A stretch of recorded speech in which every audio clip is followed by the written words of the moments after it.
Përparësia ka qenë që para se të fillojmë punën direkte me të mentoruarit, kemi pas fatin që të ndjekim trajnimin, prej të cilit kemi mësu teknikat se si të qasëm në këtë proces. Personalisht besoj që si shoqëni kemi nevojë për një ndërgjegjësim dhe vetëdijsim më të lartë, posaçërisht për personat me aftësi të kufizuara, me qenë se unë personalisht të mentoruarit e mi kam prej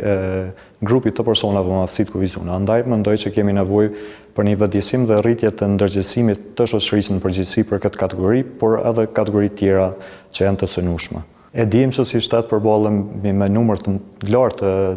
papunëve, megjithatë gjatë procesit të mentorimit në krahas punësimit ose tentimit për punësimin e tyre, bëjmë edhe ngritjen e kapaciteteve nëpërmjet edukimit jo formal. Kështu që fal edukimit jo formal të cilit e ofrojmë për të mentoruarit tonë, besojmë që kemi qasje më të lehtë në tregun e punës. Fatkeqësisht pengesat dhe sfidat janë të mëdha, rrit theksoj prapë që kategoria me cilën unë i mentoroj janë prej kategorisë së personave me aftësi të kufizuara, ku kjo kategori fatkeqësisht përballet me sfidat elementare të fillu prej qasjes fizike dhe të gjitha tjerat.